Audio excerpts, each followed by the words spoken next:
আপনি একটা মহামান্যায় কাজ করছেন, মহামান্যায় কাজ করছেন, নিষ্পাপ একটা বাচ্চাকে হত্যা করে দিলেন।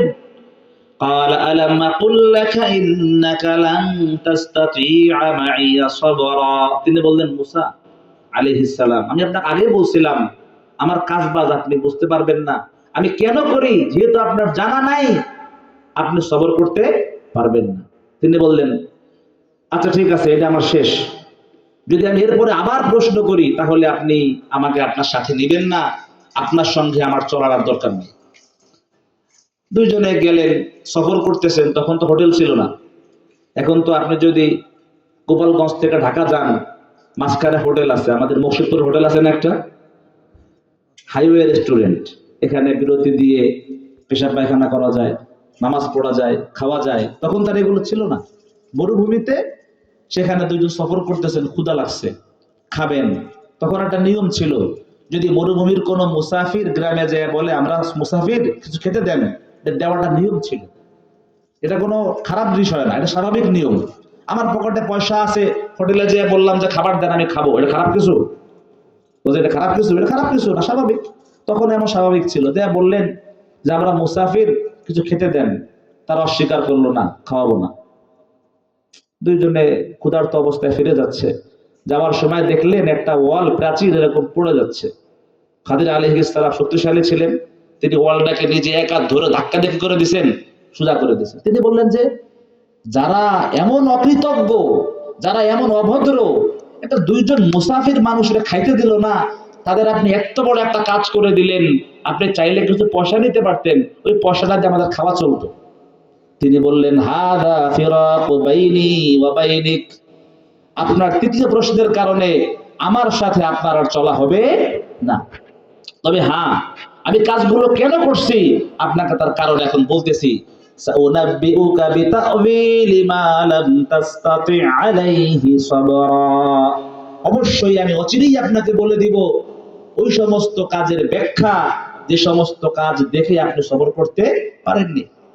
তিনি তখন বললেন, আম্মাস সাফিনাতু ফাকানাত লিমাসাকিনা ইয়ামালুনা ফিল বাহর فأردت أن أعيبها وكان وراءهم ملك يأخذ كل سفينة غصبا।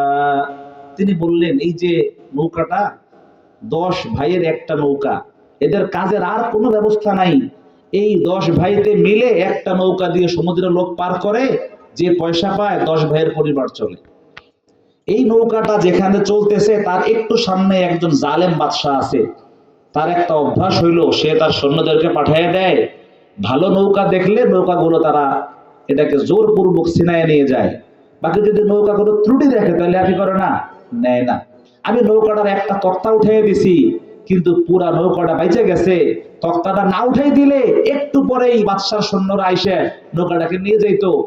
তাহলে পুরা নৌকা নেওয়া ভালো না একটা কাঠ তোলা ভালো, বলেন তো?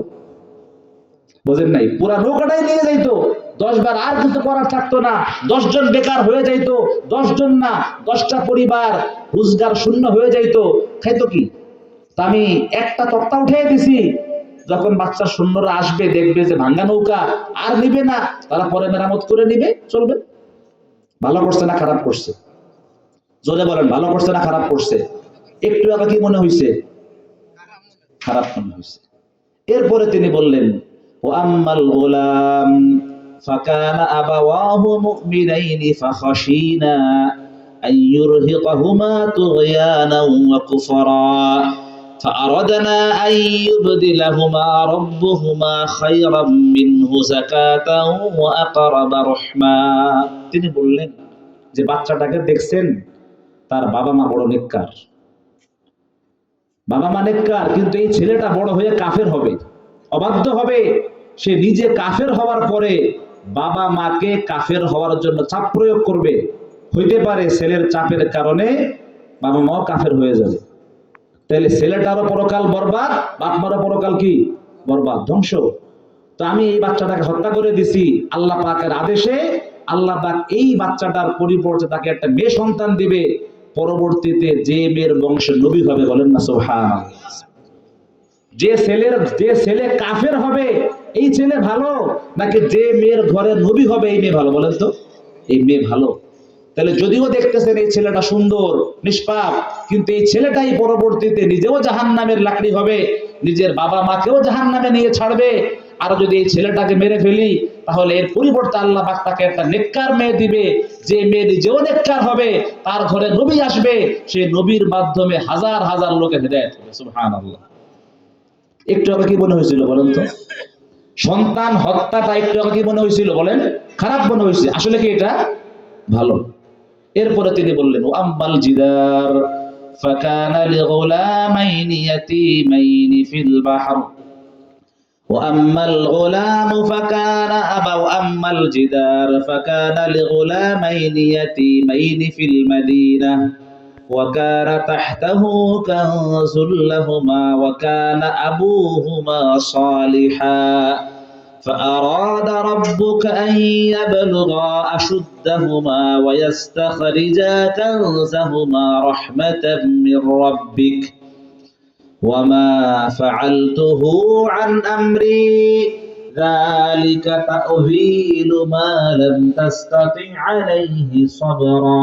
তিনি বললেন, এই যে দেওয়ালটা শহরের দুইটা এতিম ছেলে, এর বাবা মারা গেছে, বাবা বড় নেককার ছিল, সন্তানের ভবিষ্যতের জন্য কিছু টাকা পয়সা এই দেওয়ালের নিচে সঞ্চয় করে রেখে গেছে। যদি দেওয়ালটা এখন কাঠ হয়ে পড়ে যায়, ওই টাকা পয়সাগুলো বের হয়ে যাবে, মানুষ এগুলো নিয়ে লুটপাট করে খেয়ে ফেলবে। যদি দেওয়ালটাকে আমি সোজা করে দেই, দেওয়ালটা আরো কিছুদিন ভালো থাকবে, ছেলে দুইটা বড় হয়ে যাবে, তখন তারা এই দেওয়ালটা ভেঙে গেলে বাবার সঞ্চিত সম্পদ তারা নিয়ে নিজেদের জীবনটাকে সুন্দর করতে পারবে। ভালো করছে না খারাপ করছে? ভালো করছে না খারাপ করছে বলেন? জোরে বলেন না, ভালো না খারাপ করছে? কিন্তু আগে মনে হয়েছে কি খারাপ। আসলে এটা শুধুমাত্র আল্লাহ রাব্বুল আলামিন এই কথাটা কোরআনে আনছেন এই কথা বোঝাবার জন্য। বান্দা, শুধুমাত্র খাজির আর মুসার ব্যাপারে না, দুনিয়ার সবার ব্যাপারে আমি যা করি তোমার কাছে পছন্দ না হইলেও তোমার জন্য কি এটা ভালো। একটা উদাহরণ দেই আমাদের বাস্তব জীবনে। কোন সন্তান চায় তার বাবা মারা যাক? জোরে বলেন, চায়? বাবার বয়স 90 বছর, আমার ওই বাবাও তো চায় তার বাবা যেন মারা না যায়। তো ওই বাবার বয়স কত হবে? এর সাথে যোগ দেন, তার বয়স মনে করেন 140 বছর। উনিও তো চায় তার বাবা মারা না যায়, তার বয়স হলো 190 বছর। একই ঘরে যদি একজনের বয়স 90, একজনের 130, একজনের হলো 190, এই ঘরে মানুষজন বাঁচবে না মরবে? কিন্তু বুঝেন নাই মনে হয়। একই ঘরের ভেতরে তিনজন বৃদ্ধ লোক, একজনের বয়স 90, একজনের 130, একজনের 190, এই তিনজনের খেদমত করার জন্য তো 6 জন লাগবে। ঘরের লোকদের অন্য কোনো কিছু করা লাগবে না। এখন বাবা মারা গেলে ছেলে কান্না করবে, বাবার জন্য দোয়া করবে, আর যদি বেশি দিন বাঁচে এইভাবে, সে তো খতম পড়াবে বাপে মারার জন্য। বিশ্বাস হয় না আপনাদের? আমরা ঢাকা শহরে থাকি, অনেক খতম এরকম পড়ছি যে বাবার চিকিৎসা করতে করতে ধন সম্পদ শেষ হয়ে গেছে, এখন মরতেছেও না, ভালো হইতেছে না, এটা খতম পড়েন যেন আল্লাহ ফায়সালা করে দেয়। সত্যি না মিথ্যা কথা বলতেছে বলেন? তো এখন খুন বুড়ো হয়ে সন্তানের দোয়ায় মরা ভালো, নাকি এমন অবস্থায় মরা ভালো যে সন্তান আমার জন্য দোয়া করে? আমার আপনার প্ল্যান মতো দুনিয়া যদি চলতো, দুনিয়া চলতো না, কি হয়ে যেত? এটা ধ্বংস হয়ে যেত। আর কয়েকটা বিষয় রাসূল করিম সাল্লাল্লাহু আলাইহি ওয়াসাল্লাম বলেন, এই মুমিন, তোমরা একটা আশ্চর্য মানুষ, তোমাদের জীবনে অকল্যাণ বলে কোনো কিছু নাই। বলেন না সুবহানাল্লাহ। যদি তোমরা নিয়ামতের মালিক হও, শুকরিয়া করো, তোমাদের জন্য কল্যাণ। যদি তোমরা মুসিবতে পড়ো, সবর করবা, এটাও তোমাদের জন্য কল্যাণ। বলেন না সুবহানাল্লাহ। রাসূল করিম সাল্লাল্লাহু আলাইহি ওয়াসাল্লাম